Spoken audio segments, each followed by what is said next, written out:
Hi, everyone. Welcome to Environmental Science. We are starting our first unit today. This actually should be Unit 1 and not Unit 0, even though I wanted to call it Unit 0. So what we're going to be doing today is you guys will be watching your very first Edpuzzle video, and some of these videos will be recorded by me. Some of them will be recorded by another AP Environmental Science teacher who basically a lot of the AP teachers use his videos because he collaborates with College Board on creating the content that will be discussed and, kind of tested on your AP test. So I wanted to make sure that I taught you guys some stuff, but you also watch some of his videos as well. These PowerPoint slides will be available to you after the unit Edpuzzle videos are completed. Okay, that way you always have access to the videos. So today I'm just going to introduce Unit 1, and we're going to be covering topic 1.1 in our curriculum. And again, I wanted to just remind you guys, if I haven't reminded you already, that I recently just rewrote the AP Environmental Science curriculum, and it does not necessarily follow the same units that is kind of created by AP College Board. I changed things to make it flow a bit better. So some of these topics aren't actually from the AP College Board Unit 1, they're actually from Unit 5. So just keep that in mind. I will always provide links and resources for you that you will need for whatever topic we are covering, regardless of what unit it is in for us and for AP College Board. So let us get into it. So this is Unit 1, and it's your intro unit on the nature of science and sustainability. And we'll be spending just a few class periods on this topic, and I want to start with it because I always want you guys to think about everything you do through this sustainability lens. So what is Unit 1 about? It's our introduction unit in environmental science. We'll be covering three main topics: the tragedy of the commons, ecological footprints, and sustainability. Like I just said, these topics, mainly sustainability, are the three things that I believe really support the rest of the topics in this class. And I want you guys to always keep them in the back of your mind as we learn about new concepts. There is no major assessment for this unit. It's an introductory unit, but we will come back to these three topics regularly throughout our course. Okay, topic 1.1, see how here, can you see this? Oops, sorry. I'm not used to doing this, guys. It's been a while. See how right here, I don't know if you can see my cursor, but it says APE CED topic 5.1. This tells you right here where it's coming from for the AP College Board curriculum and exam description. Okay, so it's our unit 1.1, but it's AP's 5.1 in case you need additional resources. Okay. Our skill practice, our AP skill practice we're going to be practicing today is concept explanation, which is being able to explain environmental concepts and processes. Our enduring understanding is when humans use natural resources, they alter natural understandings. Okay. Our learning objective is to explain the concept of the tragedy of the commons. Okay, so what is the tragedy of the commons? The tragedy of the commons is when individuals will use a shared or public resource in their own self-interest, degrading them. So what does degrading mean? Degrading means destroying or depleting. Depleting means getting rid of, using it up. So in this concept, what we are depleting must be a public resource, not privately owned by a corporation, not privately owned by a business. It's a public shared space, okay? And it must be degraded or overused or depleted in some way. So some examples of this are overgrazing. Here in New Brunswick, we don't have that many open fields, but if you just travel 1 hour south of New Brunswick, you can hit some pretty big farmlands.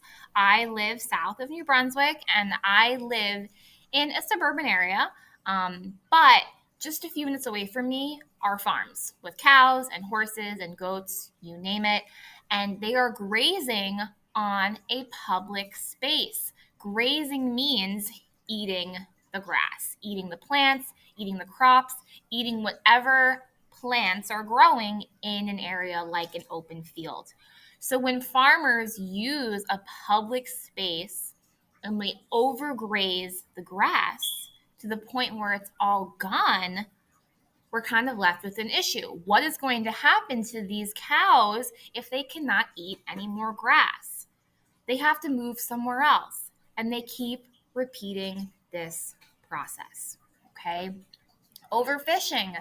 The ocean, for the most part, is a commonly used space. It's a shared space. Yes, do countries have like boundary lines of the ocean? Absolutely. But the open ocean in the middle of the Pacific is fair game.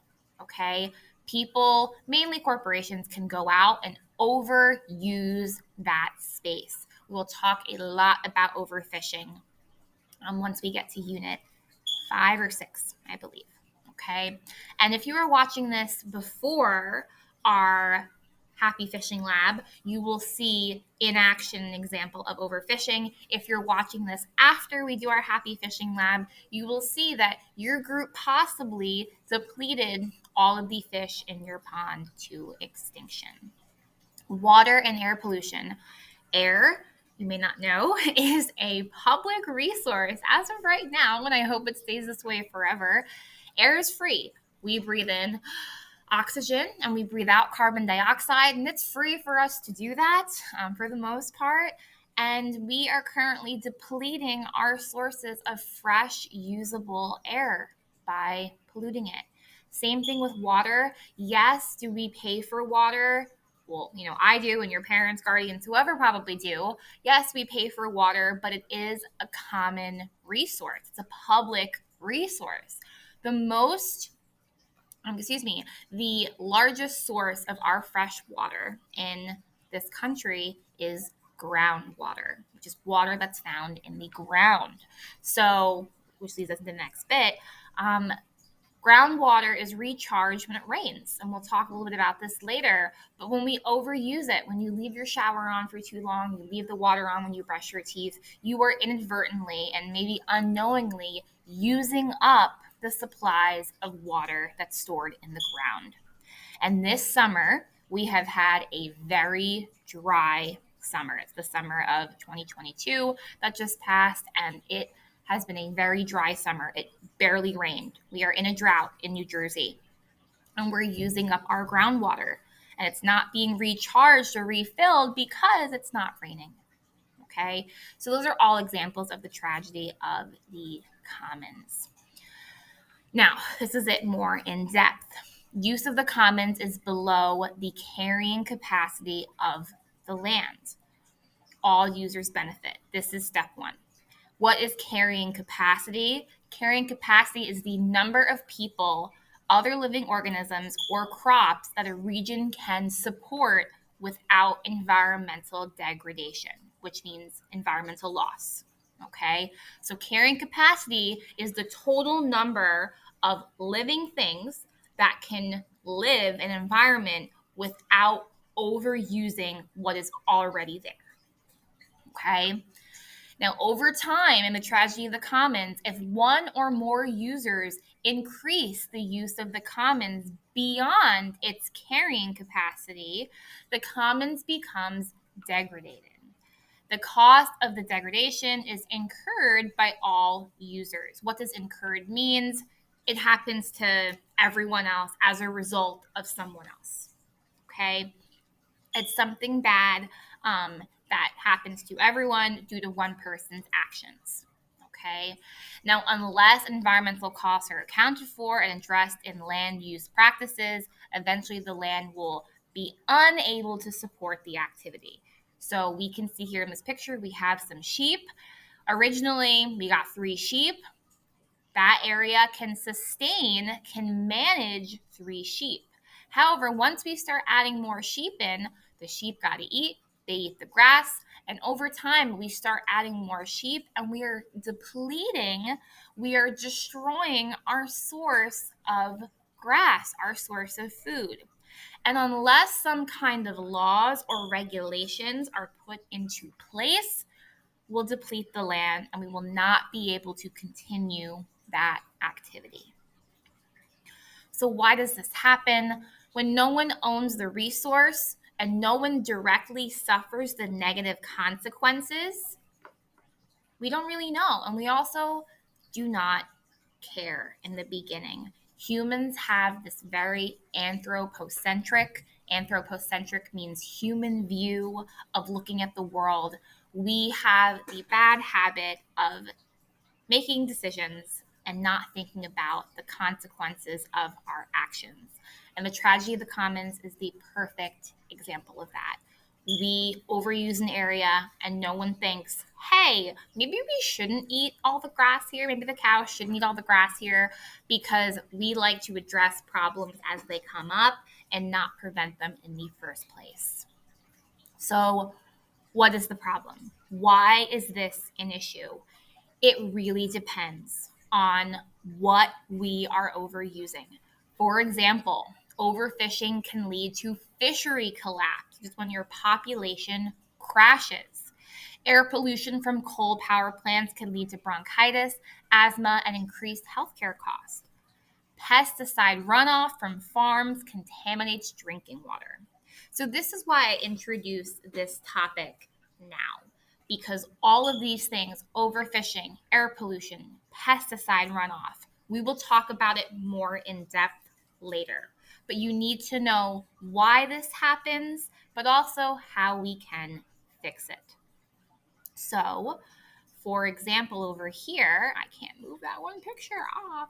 Let me go back. Over time, this is the collapse of the Atlantic cod stocks in the east coast of Newfoundland. Over time, we have severely depleted, as you can see over here, our stocks, which is our population of Atlantic cod. So they did have a nice spike over here. Notice how this was like in the 60s and 70s. We'll talk about what was going on in the 60s and 70s. That was the big environmental movement, and we had a major jump in our populations. But then over time, really quickly, they depleted. And we realized, oh crap, we need to fix this. Some more laws and regulations went into place. And as we can see now, we are in a very dangerous spot. Atlantic cod are a source of food for a lot of people, and we are depleting that food source. And keep in mind, when we move into our next units, think about food chains, think of food webs, think of energy transfer, stuff that you should have learned about in biology. If you didn't, that's okay. But think about what eats these cods as well besides humans. There might be other fish that rely on cod as its food source. If they have nothing to eat because we are fishing too much of them, they are going to starve and they are going to die. That is what fishery collapse, a population crash, is. And now we have this new vocab word, which is externalities. It's a negative cost associated with human actions that aren't accounted for in the price. They're unintended negative side effects of our actions, right? Our cost of fish now is slowly starting to account for the damage we do by overfishing, but it never used to be. Fish used to be a very cheap food source for a lot of individuals, and now the price is starting to go up because we are overfishing and depleting our fish resources.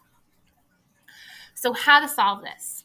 Well, privatizing things would help, whether that be on an individual or governmental basis. The government is technically public because we fund the government, at least here in this country, but it's also private. Okay, we can't just enter government property without permission. So if we start privatizing land, either by individuals or governments, we can have some sort of regulation. Also, fees or taxes for use. We need to have some kind of permit system where individuals get a permit, which is basically a pass or an allowance to do what they need to do for a certain period of time, and they cannot extend that time that they are allowed to do that activity. So, for example, fishing in an area or letting their cows or sheep graze in an area.